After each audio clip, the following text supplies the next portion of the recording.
Hillary Clinton reveals that she has COVID-19. Yeah, that happens to people, apparently. Jimmy Kimmel said while Hillary had a positive test, her husband Bill remains negative. Kimmel joked, "That's how deep we are into the upside-down world. Hillary caught a virus and Bill didn't." Joe Biden traveled to Brussels this week. Kimmel pointed out, when Biden was a kid, Air Force One was a balloon.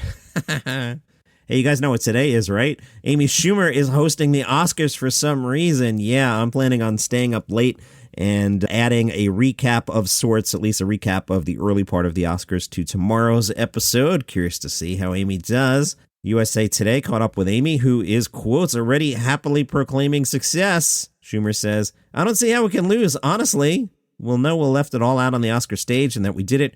We're going to show what 3 women and 2 women of color can do."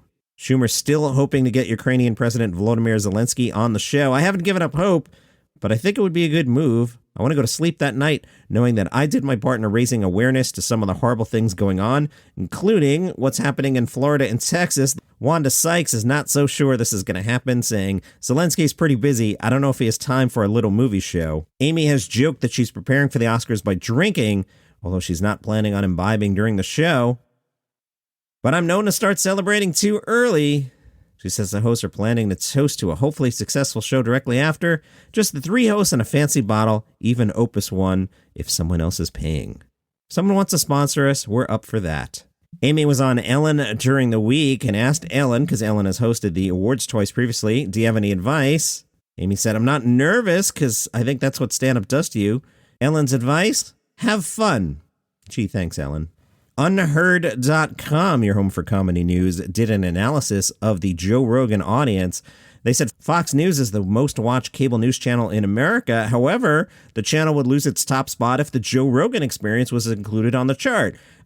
Yes.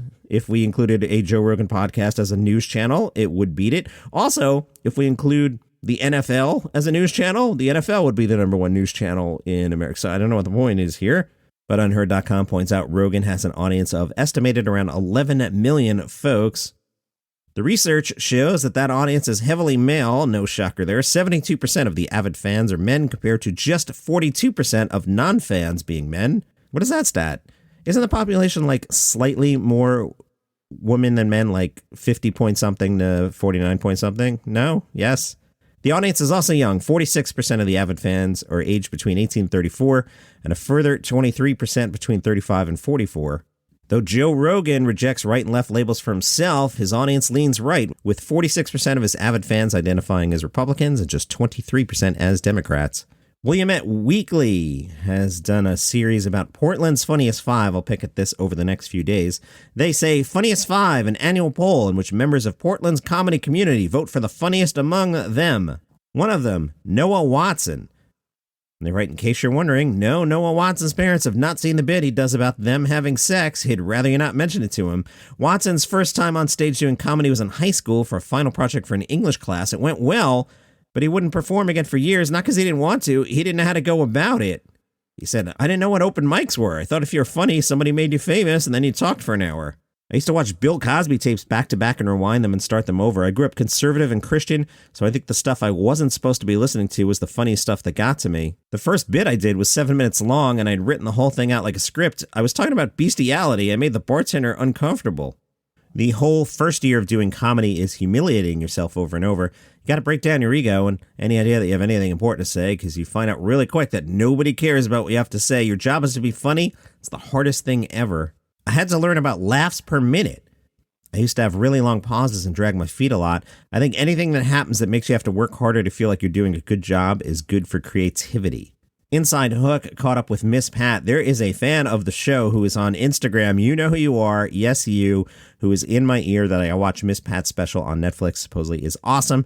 Haven't had a chance yet. Inside Hook says on the phone, Miss Pat is not unlike who she is on stage. Brash, honest, relaxed, and being able to turn her own personal history into a punchline. She's one of the most relatable women comedians out there today, something like an uncensored mom version of Richard Pryor for Generation X. I like that description a lot. Beside her is her husband, who was one of the first people to believe in her when she was 19. Her husband encouraged her to get into stand-up comedy.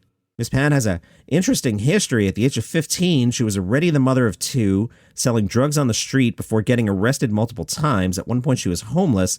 At another point, she survived 2 gunshot wounds. She credits her caseworker for encouraging her to get in a stand-up. After seeing that Miss Pat could make a joke out of anything, at 19, she met an Army vet who inspired her to leave the street life and showed a way out. Miss Pat said, "Oh, that's my husband. I was on the streets when I met him. He said, 'You never know what you can do until you try.' That was my Black national anthem. I played that same tune over and over with so many people who turned their back on me. I was on the street with 2 kids. People could not understand what the hell he wanted with me." She talked about how she got her Netflix special. "I was at Montreal at the Just for Laughs festival when Netflix's director of stand-up programming walked up to me and said, 'I'm going to give you a Netflix comedy special.' I don't think it registered. As I left Montreal, even before the deal was closed, I started working on it. I tried to put together the best album I could. I was able to pull in Wanda Sykes, who's hosting the Oscars tonight. I met Wanda through the comedy world. I knew she produced a lot of specials, so I went to her when I got the special. I wanted somebody black to produce the special, and definitely a woman. Then we went and got Robert Townsend to direct it. One thing I love about Wanda is that when we talked about the project, we stayed up late at her apartment trying to tweak it. Then Robert took over. I met him once a week and had to practice 4 hours a day while on tour. At the time, I thought, this stuff is the stupidest crap ever. But once the camera started rolling, I finally understood what Robert wanted to pull out of me. It was an album I already had, but I tweaked it. I usually run a stand-up set for a year, then I write a new album. And I was in the middle of writing a whole new album when this thing came along. I kept working and made it better. It just got real personal about how I was raised in Atlanta and how I was able to introduce myself to the world. This is me. This is where I come from. And that's why I say in the special, open your eyes." If you'd like to support the show, there are 2 ways you can do it. One, you can go to buymeacoffee.com/dailycomedynews because I'm still drinking this iced coffee from yesterday. Now, have I been sitting in the basement for 27 hours now drinking the same iced coffee, or did I record Saturday and Sunday back to back? That's a question for you, but go to buymeacoffee.com/dailycomedynews, support the show, or you can become a premium subscriber to the show on Apple Podcasts for $4.99 a month. You become a paid subscriber, you'll get the episodes commercial-free, plus early releases and some bonus episodes. One of the bonus episodes already released on the premium feed is Robin Williams Stories Part 1. $4.99 a month, premium subscriber, commercial-free episodes, early releases, bonus episodes. Open up Daily Comedy News on Apple Podcasts. You will see the option. So, good news, but bad news. They were going to make a Father Ted musical, but now it's been canceled. If you don't know what Father Ted is, how do you describe Father Ted? Internet, help me out. Set on the fictional Craggy Island, a remote location off Ireland's west coast, Father Ted is the story of 3 priests that live together with their housekeeper. The show subverts parodies of lowbrow humor as it portrays nuanced themes of loneliness, agnosticism, existentialism, and purgatory. I love the show. It is hilarious. There is the young guy priest who I don't even think really wants to be a priest. There's the older priest that's always trying to run some sort of scam of sorts. Anyway, Father Ted is wonderful. And apparently they were going to make a musical, but now they're not. Why not, Johnny Mac? Chortle writes, because of co-creator Graham Lanham's repeated clashes with transsexual rights campaigners. Graham said, "My original bet was that the Ted musical was too big to fail. I simply thought, if they come after it, that'll be good, because then people see how crazy this is, how absurd and how sensuous, how anti-female, how homophobic that this movement is." But he claims producers have rolled over to lobbyist demands and pulled the plug, even though the show had gone into rehearsal. Linehan said, "We have songs for every character. We have a great story. It was ready to go. And just because a group of people have decided that anybody who speaks up against this ideology is evil, they've just kind of rolled over for these people. No one is standing up for me." Linehan also acknowledged that his strident views have cost him his marriage. "The one thing about this that keeps me going is that I know I'm right. Sometimes something is so wrong that you have to say something, and if I didn't say something, I'd go mad. I'll tell you why other comedians won't stand up for me, even if they agree with me. Every comedian at the moment is living under a kind of state of permanent blackmail. Every comedian knows that if they step on the wrong side of a particular line, it could be this or it could be any number of things. There's a few hot button issues. We have to follow a certain line. If you don't, you'll be destroyed. I've been thoroughly canceled. I'll tell you how canceled I am. There were 2 programs called Canceled, and I wasn't on either one. That's how canceled I am." Chortle explained a little further. Linehan has been criticized for his views, including objecting to gender self-identification and for likening the medical transition of children to Nazi eugenics. In 2018, he's warned by police about harassment of a transgender activist and has been suspended by Twitter for repeated violations of rules against hateful conduct.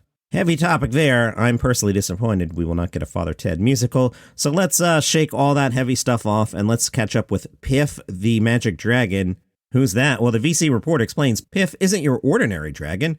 Rather than guarding princesses, hoarding underground treasure, or fighting White Walkers from beyond the wall, Piff's been holding court at the Flamingo Las Vegas Hotel and Casino, where he does the slaying with his clever mix of comedy and amazing magic, assisted by his faithful Chihuahua sidekick, Mr. Piffles. VC reporter had some questions. 1, how does one train to become a magician? Piff: I learned to cheat at cards before I learned magic. Thankfully, the skills are transferable, saving me from a life of crime. I started performing when I was 15, doing magic at bars and restaurants. Once, I asked a couple if they wanted to see a magic trick. The guy stood up and told me his wife had just asked him for a divorce. That was pretty awkward. I don't know if that story's real, but that story's funny. When did you adopt the Piff persona? What made you select a dragon? Well, in 2008, I went to a costume party as a dragon. No one was in costume apart from me. A friend said, you should do this in your act. You could be Puff the Magic Dragon. And I said, wait, I could be Piff the Magic Dragon. You might have heard of my older brother, Steve. And finally, what makes a Piff the Magic Dragon show different from other magic and comedy acts? The answer, there's a dragon, a dog, a showgirl, and an attitude. Enjoy the Oscars tonight. That's your comedy news for today. Follow the show on Apple Podcasts, Google Podcasts, Spotify, wherever you get your shows. If you'd like the show ad-free and early, premium podcasts on Apple Podcasts, $4.99 a month. See you tomorrow.